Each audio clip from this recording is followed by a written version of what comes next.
अच्छा, टाइम कम है, जल्दी से आपको बता दें कि सरकारी आदाद-ओ-शुमार के मुताबिक, ये आपको खुशी होगी सुन के, मुल्क में महंगाई में नुमाया कमी आई है अपेरेंटली। और अदारा शुमारियात के मुताबिक एक साल में महंगाई जो है वो कितनी 38% से कम होकर 12% पर चली गई है।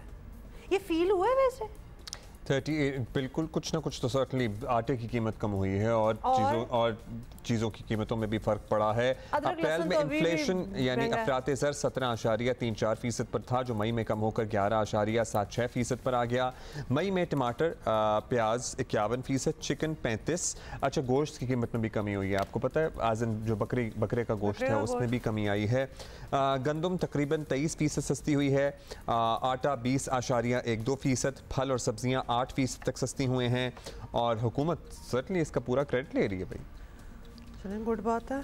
माशी तजियाकार मोहम्मद सुहेल हमारे साथ हैं, उनसे बात कर लेते हैं, because we really want to know कि एक्चुअली ग्राउंड रियलिटी भी कहाँ तक पहुँची है। CPI के नए नंबर्स पर हुकूमत काफ़ी खुश है और इसे अपनी बड़ी कामयाबी भी बता रही है। तो आप बताएं कि क्या महंगाई में जो कमी आई है हुकूमती पॉलिसीज़ का ही नतीजा है या कुछ और एक्सटर्नल फैक्टर्स होंगे? बात तो हकीकत है कि इन्फ्लेशन जो है वो बहुत तेज़ी से नीचे आया है। मतलब इन्फ्लेशन नीचे आने का मतलब ये नहीं है कि कीमतें पिछले साल से कम हो गई हैं। पिछले साल मई में जो चीज़ 38% बढ़ी थी वो 38% के बाद कोई 12% बढ़ी है।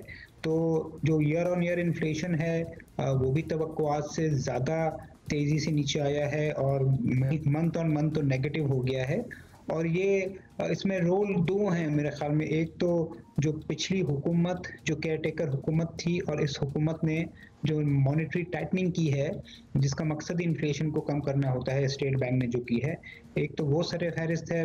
फिर जो हुकूमत ने कोशिश करके अपने फिस्कल साइड को मैनेज किया है, फिस्कल डिसिप्लिन को थोड़ा बेहतर किया है, वो है। और जो तीसरी चीज़ हुई है वो ये हुई है कि कमोडिटी की प्राइसेस दुनिया भर में भी कुछ कम हुई हैं। और पाकिस्तान में जो इन्फ्लेशन का एक बहुत बड़ा रीज़न होता है वो होता है कि रुपए की कदर कैसी चलती है। तो हमने ये देखा है कि रुपए की कदर पिछले एक साल में ना सिर्फ मुस्तहकम रही है बल्कि रुपए ने अमेरिकी डॉलर के मुकाबले में गेन किया है। अच्छा सुहेल साहब, आवाम से बात की जाए, वो कहते हैं हमें तो कोई खातिर खा कमी नज़र नहीं आ रही, अशिया की कीमतों में शरह सूद पर भी बहुत बात हो रही है। तो अगर इंटरेस्ट रेट का कुछ नहीं होता तो CPI जो इन्फ्लेशन है, इस कमी का कोई फ़ायदा होगा? आप क्या समझते हैं?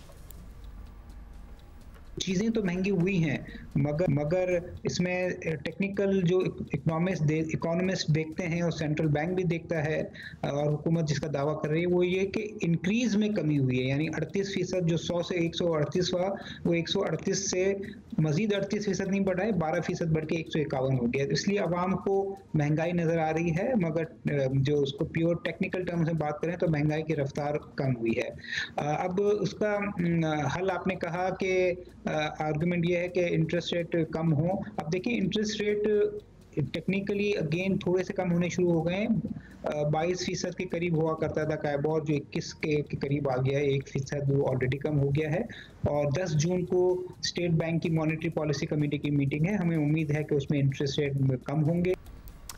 बहुत शुक्रिया, thank you for being with us. माशी तजियाकार मोहम्मद सुहेल हमारे साथ है। Now you are the best जज टू टेल अस कि एक्चुअली कीमतें जो हैं वो कौन कौन सी कीमतें हैं जो नीचे आई हैं, किस एवेन्यू में सब्जियों वगैरह की बात कर रहे हैं आप, गोश्त का भी बता रहे थे, किराए, बेकरी आइटम्स, दूध, तो ये चीज़ें आप बेहतरीन हमें बता सकते हैं। रोटी भी सस्ती हुई है, आपको पता है। बाकी जानवरों की कीमत का भी पता लग जाएगा जब लोग ज़रा ज़्यादा ईद के करीब मंडी जाएंगे।